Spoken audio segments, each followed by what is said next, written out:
Hello, you wonderful people, and welcome to another episode of SuperFantaFi. This being a show where we talk about TV shows of the supernatural, fantasy, and or science fictional genre. For today's episode, I'm going to talk about Evil Season 4, Episode 6. A lot of really interesting things went down in this episode, so let's break it down. It is always interesting where it seems like sometimes you're starting at the end of a case when in actuality it's kind of like the starting point of one, because we get introduced to Catherine, who's already in prison because she murdered her children, and she has this thing where she's like constantly dancing to the point of exhaustion. She's not eating, so they have to force feed her to eat.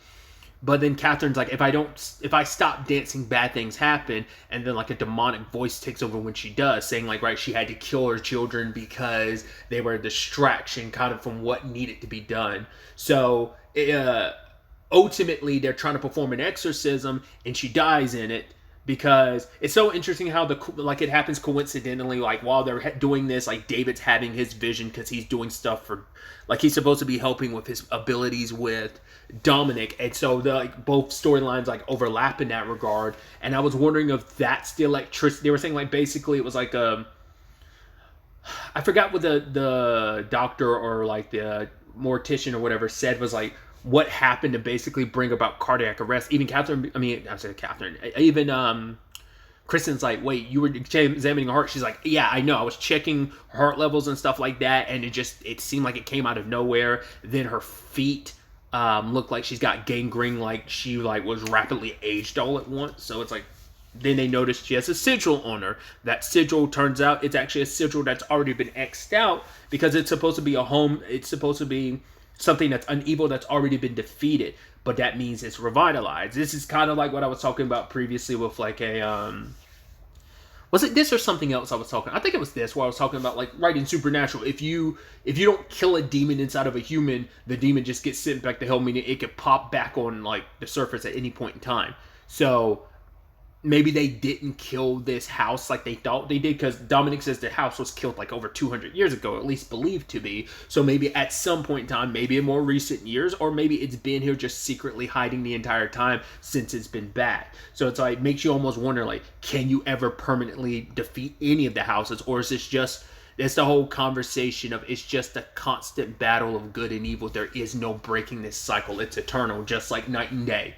Maybe that's what it is supposed to represent, or maybe I don't quite know what to fully make of that whole element. Because they've faced houses before, but it's also like, yeah, but that just means it just feels like that's saying like it's biding its time until they all revitalize in some shape or form. Because it's been so long since I've seen like the earlier seasons, so I'm like, wasn't that something that has come up previously in the show? I don't remember. Either way, this whole Catherine situation and her having the sigil made our squad look into the dance crew she was a part of. And at first you're kind of like, all right, like the head of it seems like a dick. Even Kristen was going to call him out for being like abusive the way he handles things. But it turns out he's kind of nothing in the story, because it mainly revolves around the dancers himself, especially Isabella. Like the moment we saw her, my eyes immediately caught attention of like, and it seemed like she was locking eyes with Kristen. So I was like, seems like she's going to be a key character this episode. And she is. The actress who plays her's name is, oh god, Stella Everett. Because I had to look it up, because I was like, she reminds me so much of Madeline Zima. That's why I was almost like, is she a Zima or something? Because she's like super tall, but also like a lot of her facial features kind of reminded me of Madeline Zima a bit. Because I know Madeline Zima has at least one sister. I don't know if she has other sisters, but like her sister also like has a lot of the same like facial features as well. I don't know. I don't remember if she's as tall as Madeline, because like Madeline Zima is like pretty tall, isn't she? Like 5'11 or 5'10, 5'11 or something like that. So like, once again, that's what made me kind of look into her. But it's like, yeah, the actress's name is Stella Everett. But she took a real interest and liking to Kristen. I was like, that's fascinating. And I guess it's also because it happens at a very interesting point in Kristen's like life where she is in the story. Like, it's obviously everything with Andy and like the stress of all of that. And especially with the parallel of like, right, you're a mother with children, and the case involved the mother who murdered her children. But like, because Isabella's saying kind of like, right, that has nothing to do with it. It's just, it becomes this conversation later on of, she's not too heartbroken about Isabella, that Catherine killed her kids. It was more so like yeah, they were kind of a distraction. She's not fully committed to this whole thing. But like I said, it just seemed like she was enticing Kristen, especially because she even says like she's been kind of freed of a lot of stuff, like a lot of the stuff that was weighing her down. She isn't so caught up in religion. It just feels like she is kind of a lot freer now than she has been, at least over the course of the show. Maybe even freer than she was like when we first got introduced to her at the beginning of this series. So a lot of this does seem enticing. It's like, oh yeah, like show me your foot, and it's like, oh, I'll show you my foot if you give me answers. I was like, am I the only one catching like this thing was a little flirtatious? Because even Ben's like, yeah, it seems like it was either Ben or David being like, oh yeah, she likes you, and so the other one being like, yeah, it seems like she more than likes you, and just like, and Kristen's being like, yeah, I'm just doing my job. It's like, yeah, there's something there, because Isabella had this whole perspective of like, right, everyone sees things so black and white. Catherine saw things so black and white. Things are good or evil, and I was like, they're not. And she's like, no, things are beautiful or ugly. Just kind of like talking about the art. It seems like very pretentious in some regards of how she talks about like the art of it and stuff, but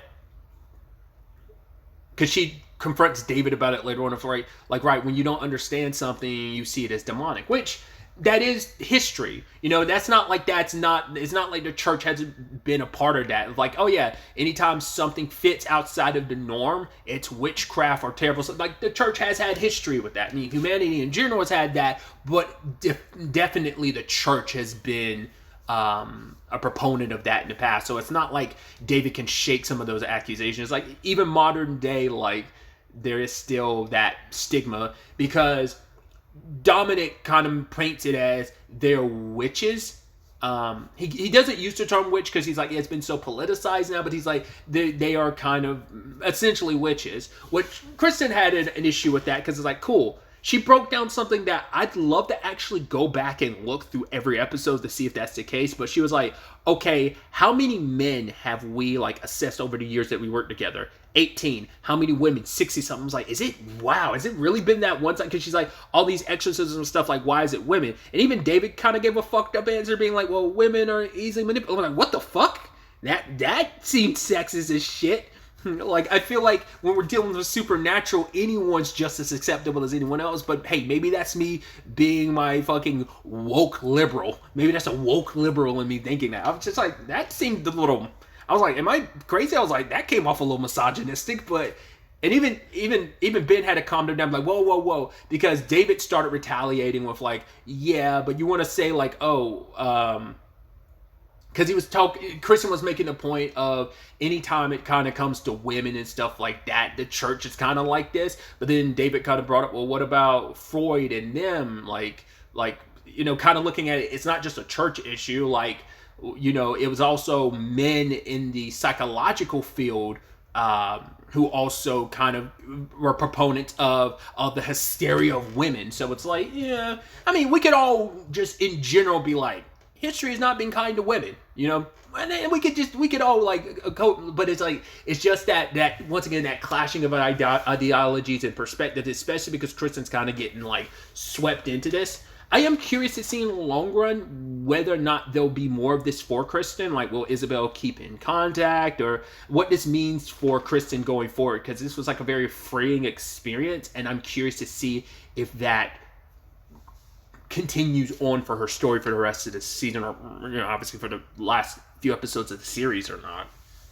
Like I said, it feels like it is that because of that clashing between David and Kristen, it does seem like that's happening probably a little more frequent, but I mean, it happened a lot more in season 1.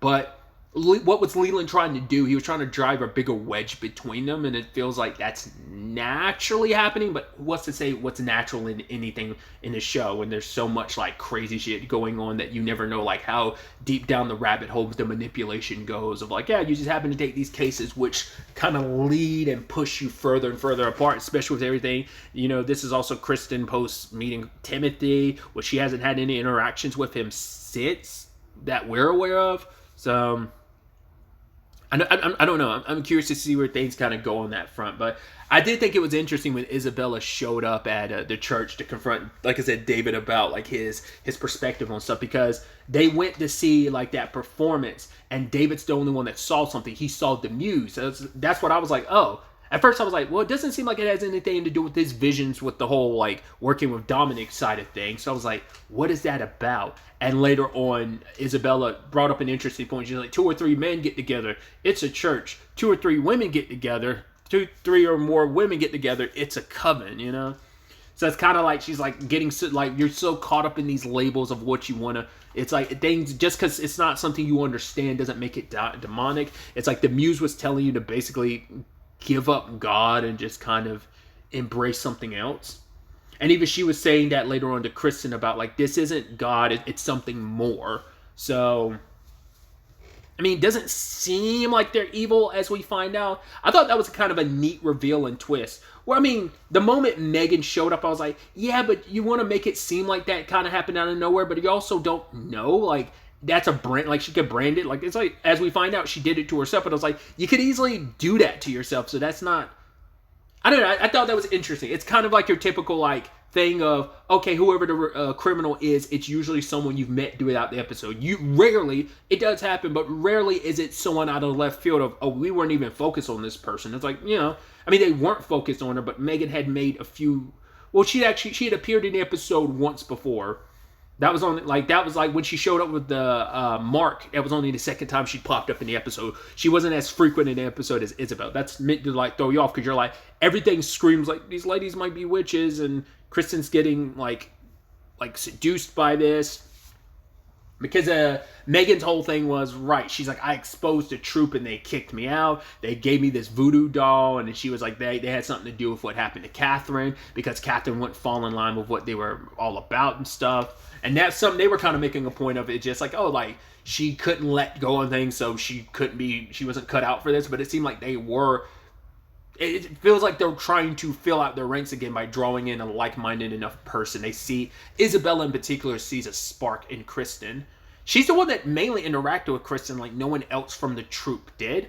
I mean, but we also see that wasn't just women from the troupe. Maybe those are women from other dance troupes, like at the end, or just could be like people like Kristen from the outside of things. Like at the core of this quote-unquote coven is the dance troupe, but then maybe like everyone else is just people she's brought in like Kristen, like-minded people, who knows.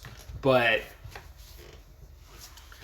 it is interesting too, because like the muse did pop up not only for David, she revealed herself to Kristen, and he didn't recognize her there, but she was there for Kurt as well. So she might not be anything demonic in that regard, because she seems unrelated to Megan. Megan's demonic thing is her demonic thing, but like the muse does seem like that is something else that they were calling upon. It might be a little witchcraft, but witchcraft doesn't have to be innately evil. It gets the bad rap of being evil, but it's not. You know, it's just about kind of connecting with energy and, you know, I mean, once again, there's different forms of witchcraft. There is dark magic, there is black magic, there's good witches, there's bad witches. You know, I mean, depends on what, you know, continuity you're pulling from, whether it's a WandaVision / soon to be Agatha All Along, or whether it's a Chilling Adventures of Sabrina, which I'm so upset with myself for not thinking about that when the teaser trailer for Agatha All Along came along. I'm like, why wasn't that immediately the comparison I made?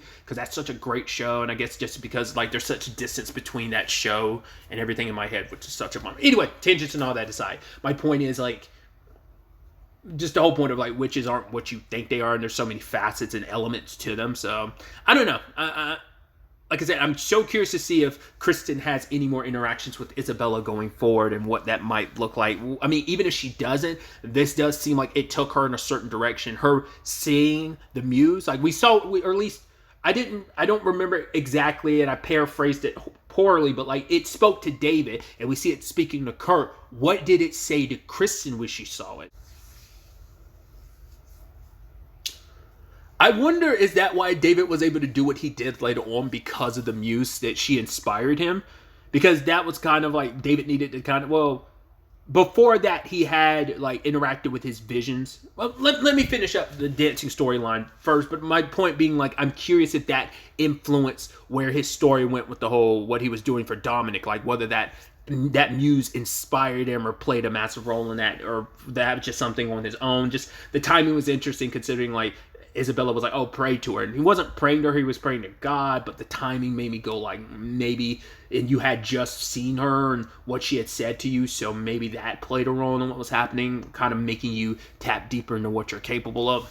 Like I said, we'll get to that later. But yeah, the reveal is Megan's the one behind it. It isn't Isabella and them. Turns out Megan was the one that's from the demon house, and she orchestrated all of this. In fact, it turns out she's actually the one that killed Catherine's kids. I don't know if that's meant to be like literally like, no, she's the one that killed them and framed Catherine and made Catherine kind of go nuts and make her think she was responsible for her kids, because they found her dancing in their blood. So maybe there was evidence to prove that, or whether it's just kind of like, no, you use your demonic powers to make. Because, like, the church dragged... Well, I can't remember if those were cops or whether those were priests that dragged her away. I think they were police. So it's like, right, she...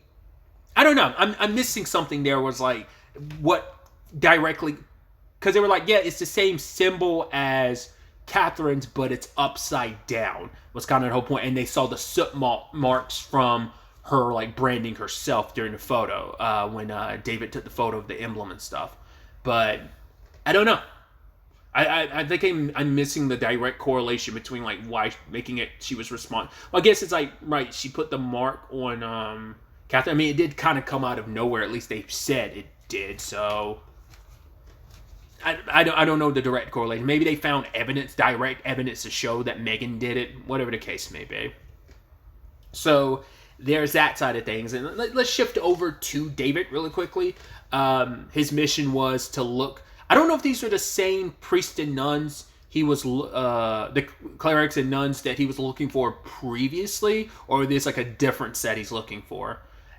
It's essentially, since it deals with Ethiopia, I'd assume it's the same ones from before.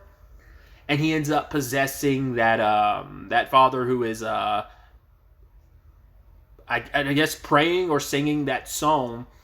And it turns out this is because it has to be the same thing, because it directly connects to that warlord or dictator he had inhabited before when he saw the bodies and stuff. Which crossed my mind about something interesting, and I meant to think about this before, or mentioned it in a previous episode when it first came up. It's interesting too because like Mike Coulter played like a warlord slash dictator, an African warlord slash dictator, I believe, in an episode of Law and Order SVU. This was like years and years ago. It had to be like a maybe 2008, maybe even a 2011 or something episode. I don't remember how, but I remember him playing a certain character, because I think I saw my niece watching that particular episode recently, and that's why it's probably like fresher in my mind. I only saw I saw bits of it. I was like, as I was walking by, but I don't know. It's interesting because it was definitely like it's been a while, because it was a Stabler episode. It like mainly revolved around Stabler, like heavily investigating that, I believe. So obviously, like, Stabler left, like, when did Christopher Maloney leave? Like 2011, maybe. I think 2011 might have been when he left the show. So like I said, at the very least, it was so it's like kind of put in perspective how long ago it was. But that's just something that kind of correlated in my head. Either way, what I thought was interesting is when David, like, he ended up being in the body of the dictator as he's cutting off the dude's finger. But, like, in a moment, like, I guess David praying, the guy, like, bent a knee, and the guy was reaching out to him, touching his face, being, like, kind of almost, like, praying for him. But then the guy picks up the machete again, and I'm like, is he gonna... And he ends up killing himself. And it's like, David kind of brings this to Dominic, but Dominic's like, no, it's fine. You have nothing to be sorry for. We've saved some good lives because the guy was torturing them and killed himself. And David feels like, no, I'm definitely responsible for this. But Dominic was saying, like, right, murder's fine when it's stopping a greater evil, but it's kind of like, yeah, but all murder's murder in the book, and it's like, that's such a slippery stuff. I think in the eyes of, like, the church and God, it's supposed to all be the same, but it's like, you have to do some, it's not evil when it's meant to stop evil of a greater thing, so it's kind of like, it's kind of almost like a heavenly judgment in a lot of ways. But obviously David's like, I don't like this work because what it does to me. It's interesting, too, because Ben had made this whole point of, like, yeah, like, you're, like, James Bond shit that you're a part of. And he's like, it's not like that, and it kind of is. I even love when he had left the room at one point in time, Ben was like, good luck, Mr. Bond. And then Dominic was like, what is that about? And David was like, don't even worry about it. So like I said, it felt like that might be an exploration, even more expansion of like David not only being able to kind of remote view, but even control the person. Like, I guess like his intent kind of took over the guy and made him kill himself. I doubt David wanted that, because he would even say like, stop, stop, stop. But, you know, it's not like he can control this. So Dominic even being like, I understand, makes me wonder, does he have a similar constitution? But it kind of lends itself to like, hey, the entity does perform hits and shit, and, you know, they've killed, obviously, because of the whole houses situation. It's like, oh, how they dealt with that? They dealt with it by killing people. So it's like, is that kind of what they did? Is that what we do? And David's like, no, if that was what this was about, I wouldn't be a part of it. It's like, well, now you know it's kind of there, so are you going to back away from the entity stuff, even though it's like important work to save lives? How much of a slippery slope that's going to be, we'll have to wait and see. So we have that.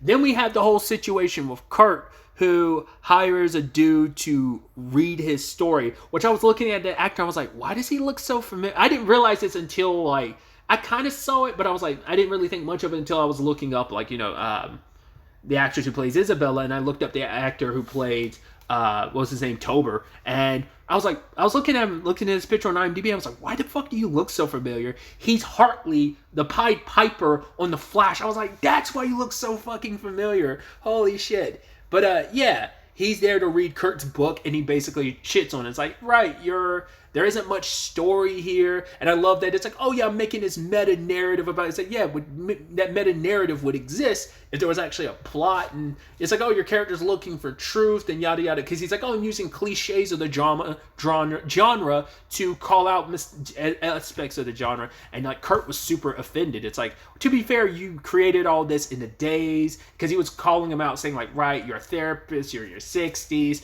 The fact of the matter is, it's like calling him out because he's like, you're half-assing this because you didn't put any true passion behind it. It's just words put together.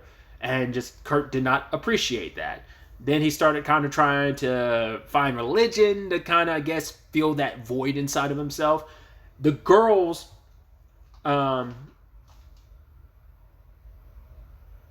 Kristen's kids ended up making like an AI story based around that. Which I was also like, that's probably going to come back to bite you in the ass. We'll see whether the show will even bother correlating or connecting that. Not unless we end up finding out that site has some demonic connection to it. But at the very least, I'm like, oh, you know how AI works. It takes from amalgamation of everything it finds. So you're going to be pulling from stuff that's other people's stuff. So I'm like, I don't know if the show's going to bother having those conversations, because I'm like, you know, that is kind of like the complicated nature of AI. So that could turn into a copyright fiasco for Kurt later on, because this whole situation blew up. I love that he's like the fourth thing trending. He's above Stephen King, Elon Musk, and fucking Kim Kardashian. I love it. He's like so excited by it. Even to the point Tober, when he finds out, like, hey, let me be a part of that. You need someone young, some young blood to kind of, I know you're getting all these offers, but like, I, you know, help write the screenplay for this. So, and he knows Kristen's kids are behind it because they like basically use AI. It was specifically Lexus, which I think is interesting, concocting this story. I mean, I think it was Lynn being like, should we really be like making this story for Timothy? Isn't it too scary? And it's like, but it was like Laura being like, no, kids love scary stuff. They do, but it's also like Lexus, the one who was mainly doing all of it. So I'm like, there's something there, because you could also tell like Cheryl is so very manipulative. She's like, oh my god, the bunny, have you seen it? And they're like, oh yeah, it was in the closet. How did it get there? Timothy obviously never left downstairs. It's like, because Cheryl did that as an excuse so that you guys could connect more. Specifically, Lexus, I think in particular, is what she's really aiming for. But yeah, wants all, because he enjoys all of his siblings. But once again, there's a deeper connection with Lexus. So you're like, what the hell is that? I was just like, that's fascinating, the direction that's going. So I mean, they started this off by like playing out Kurt's story for Timothy, and he was really enjoying it. And their grandmother was playing the role of like that deadly ill mother. I thought it was interesting that they chose not to use, like, they used some other woman to represent like the mom, I guess they didn't want to take the chance of like, right, let's put our mom in the story and make her sick. Like, I think maybe there's some element of that, because there was pictures of Kristen they could have used, but they chose not to.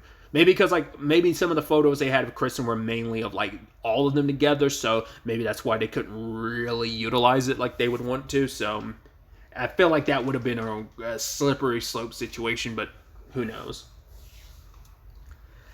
But I love how that all ties in to, well, once again, Kurt getting inspired, and who knows what story he's writing. I mean, he's writing the screenplay, so that's probably eventually going to, well, push comes to shove, that might get turned into a movie or a TV show, which is going to be furthering the spread of quote-unquote evil and stuff. So there's that element to it.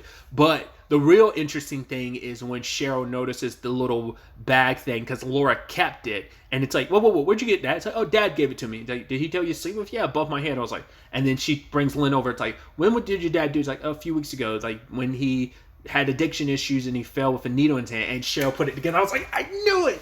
I knew the moment she found out about that. I was like, I thought at the time, I was like, because I said at the time, I was like, I don't know how she's going to directly correlate that and connect that to Andy. It didn't even correlate in my head that those little baggies, we probably seen them before and it never registered. Because they definitely focused on them this time when Cheryl went into like the room they've got those bodies in Leland's place. Like, oh, they hang those above those bodies. It's how you keep them unconscious. Like, it's probably popped up before and I just never registered that's what that bag was. So,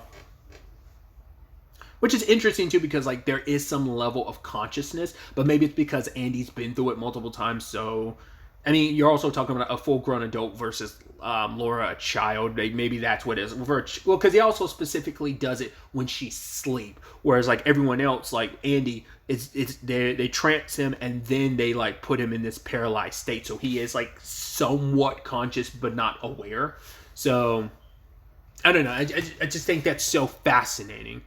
But yeah, like Cheryl did not appreciate that. Showed up at Leland's, got Timothy with her, slashes and destroys the place. Leaves a message in blood saying, "You're dead, motherfucker." By the time he gets back, she's sitting in the darkness in the room, knife in hand. He's like, "Oh, Cheryl, Leland." And that's where the episode ends. So she was already going for the throat when it came to this whole operation to begin with. And I think this is going to motivate that even more. Once again, regardless of like the evil path she's going down, she does care about her grandchildren. And it's like, yo, you are going to like bring one of my grandchildren. Andy's one thing, fine, but like my daughter being connected in is fine as long as she's not being directly hurt. But the fact of the matter is, like she also doesn't know what their plans are for Kristen, because she was still under the impression like, oh, the person who they're going to feed to the baby is the mother who actually gave birth to her, and not Kristen, the biological mother. But they did make a point of they wanted her involved in all this, and even Cheryl being like, oh, I can sway my daughter to be a part of this. So it's going to be fascinating to see where the hell all of this ends up taking us going forward into the next episode. But really, that's all I want to talk about. Till the next time we meet, be happy, be safe, live life to the fullest, and enjoy it. Good day and goodbye.